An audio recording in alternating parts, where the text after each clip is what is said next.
അധ്യാപകരെ ചവിട്ടിക്കൊന്ന അനുഭവമുള്ള ഈ കേരളത്തിൽ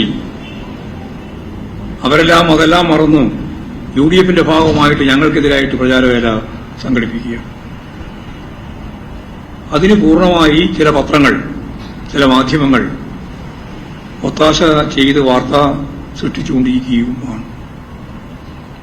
അപ്പോൾ ഇതുപോലുള്ള സന്ദർഭങ്ങളിൽ സ്വാഭാവികമായിട്ടും ആളുകളെ തെറ്റിദ്ധരിപ്പിക്കാൻ വേണ്ടി നടത്തിക്കൊണ്ടിരിക്കുന്ന പ്രചരണത്തെ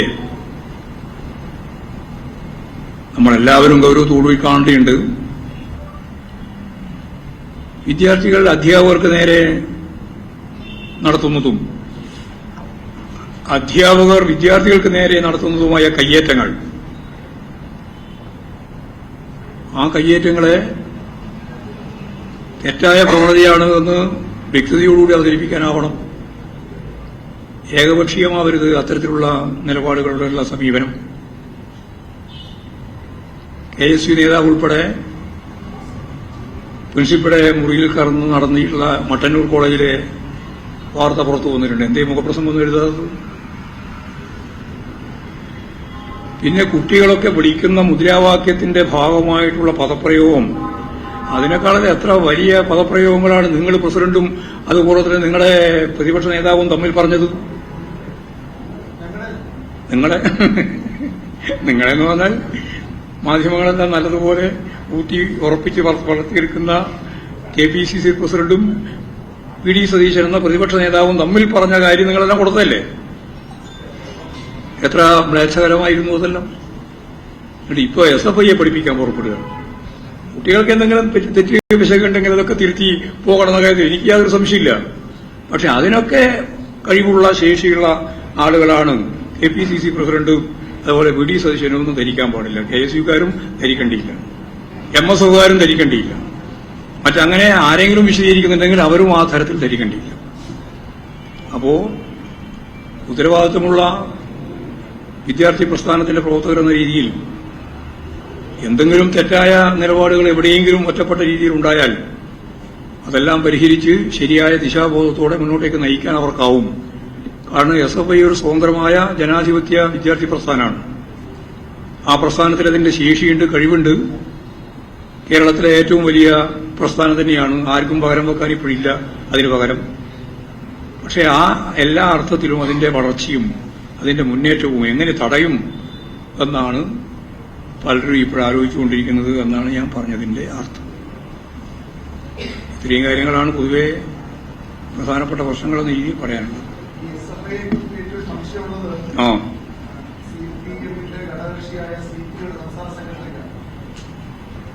അത് അദ്ദേഹത്തോട് തന്നെ ചോദിക്കേണ്ടതാണ്. SFI എന്ന് പറയുന്നത് ഒരു സ്വതന്ത്ര വിദ്യാർത്ഥി പ്രസ്ഥാനമാണ്. അതിനെ സംബന്ധിച്ചിടത്തോളം വ്യത്യസ്ത അഭിപ്രായങ്ങൾ പല സംഘടനയിലുള്ള ആളുകൾക്കുണ്ടാവും, പാർട്ടിക്കാർക്കും ഉണ്ടാവും. ഞങ്ങളുടെ പാർട്ടിയല്ലല്ലോ CPI വേറൊരു പാർട്ടി, ഞങ്ങൾ വേറൊരു പാർട്ടി.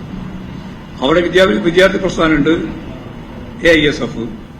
സ്വാഭാവികമായിട്ടും അതൊക്കെ ബന്ധപ്പെട്ടുകൊണ്ടുള്ള പ്രശ്നങ്ങളുണ്ടാവും.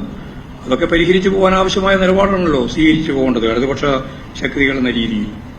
അതാണ് അത് സംബന്ധിച്ച് ചൂണ്ടിക്കാണിക്കാനുള്ളത്. അത് അദ്ദേഹത്തിന്റെ കാഴ്ചപ്പാടല്ലേന്ന്. SFI ഇത്തരം സംഘടിതമായ പ്രസ്ഥാനമെന്ന രീതിയിൽ കേരളത്തിലെ എല്ലാ യൂണിവേഴ്സിറ്റികളിലും എല്ലാ പ്രധാനപ്പെട്ട കേന്ദ്രങ്ങളിലും വലിയ മുന്നേറ്റം നടത്തിയൊരു പ്രസ്ഥാനമല്ലേ?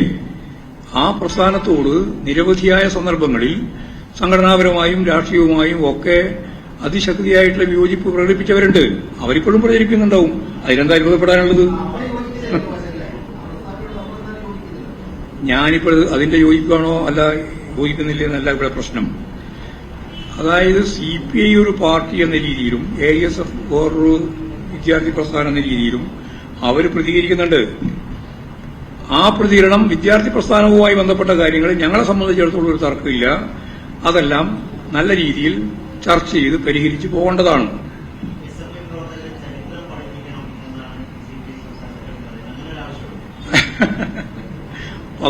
പദാനുപദത്തിനൊന്നും ഞാനിപ്പോൾ മറുപടി പറയാൻ ഉദ്ദേശിക്കുന്നില്ല. യഥാർത്ഥത്തിൽ ഇന്ത്യയിലെ ഇടതുപക്ഷ പ്രസ്ഥാനം എന്ന രീതിയിൽ CPIയും CPIMഉം പ്രധാനമായ രണ്ട് ഇടതുപക്ഷ പ്രസ്ഥാനങ്ങളാണ്. ഇടതുപക്ഷ പ്രസ്ഥാനങ്ങളുടെ ഭാഗമായിട്ടുണ്ടാവുന്ന പ്രശ്നങ്ങളൊക്കെ കേരളത്തിൽ പരിഹരിക്കുന്നതിനു വേണ്ടിയുള്ള സംവിധാനം നമുക്കുണ്ട്.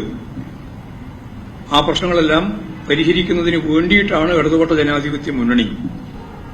അപ്പൊ എല്ലാ കാര്യങ്ങളും മുന്നണിയിൽ ചർച്ച ചെയ്ത് ആവശ്യമായ രീതിയിൽ പരിഹാരം തേടുക എന്നുള്ള നിലപാടാണ് യഥാർത്ഥത്തിൽ സ്വീകരിക്കേണ്ടത്. അത്രയേ ഉള്ളൂ.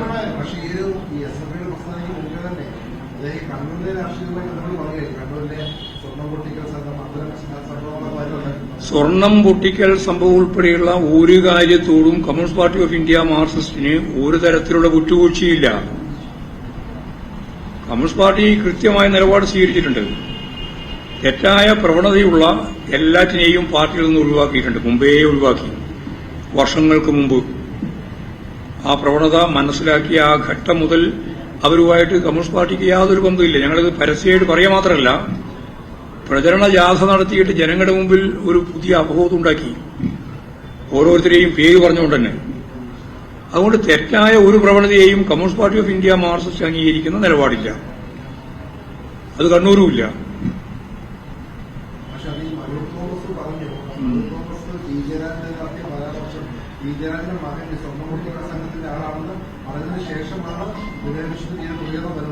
അതെ, ആരുടെ പ്രതികരണത്തെ പറ്റിയല്ല ഞാനിവിടെ പറഞ്ഞത്. ഞങ്ങളുടെ അടുത്ത നിലപാടെന്താണെന്നാണ്.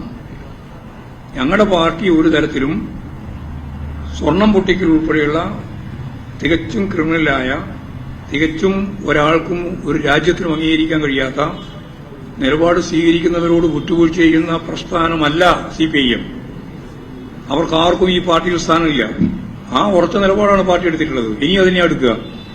അതിനെ ഒരു സംശയം നിങ്ങൾക്ക് ഉണ്ടാവേണ്ടിയില്ല.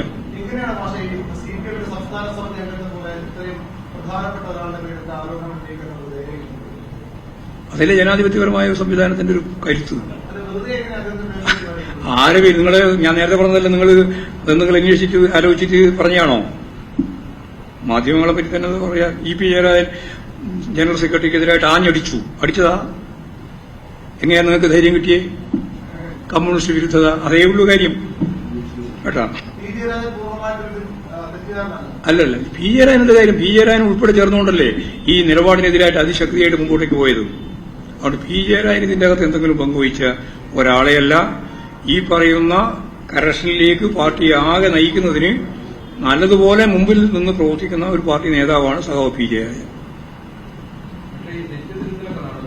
നമ്മൾ പിന്നെന്താ സംശയം?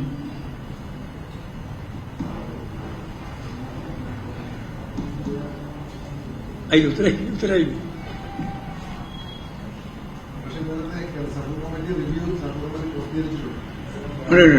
അതൊന്നും രഹസ്യമില്ലല്ലോ, എല്ലാം പരസ്യമായിട്ടാണ്.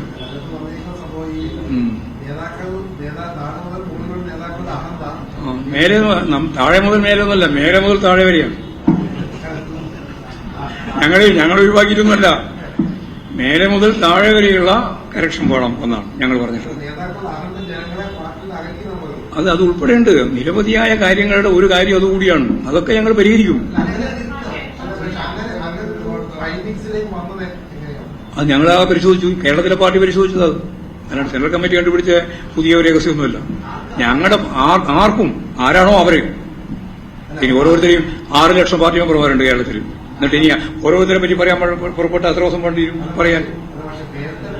6.5 ലക്ഷം വരുന്ന പാർട്ടി മെമ്പർഷിപ്പും അതിന്റെ നേതൃത്വമായി പ്രവർത്തിച്ചുകൊണ്ടിരിക്കുന്ന ആയിരക്കണക്കിന് ആളുകളും എല്ലാം കൂടി ചേർന്നല്ലേ ഈ പാർട്ടിയും പ്രസ്ഥാനവും. ആ പാർട്ടിക്ക്, പ്രസ്ഥാനത്തിന് വന്ന ദൌർബല്യങ്ങളെ സംബന്ധിച്ച് പരിശോധിച്ച് അത് പരിഹരിക്കണം. എല്ലാവരും പരിഹരിക്കണം. ഓരോ പാർട്ടി മെമ്പറും പരിഹരിക്കണം. അതാണ് കാര്യം. ആയിക്കോട്ടെ, ഏതെങ്കിലും വാക്ക് ഉപയോഗിച്ചോളൂ, കുഴപ്പമില്ല. എന്താ ശൈലി മാറ്റം എന്നുള്ളതുകൊണ്ട് ഉദ്ദേശിക്കുന്നത്? അത് ഞാൻ നേരത്തെ നിങ്ങളോട് ചോദിച്ചാണ്. അതെ, അങ്ങനെ അകറ്റാനിടയാവുന്ന ശൈലി എന്താണോ അതെല്ലാം പരിഹരിക്കണം.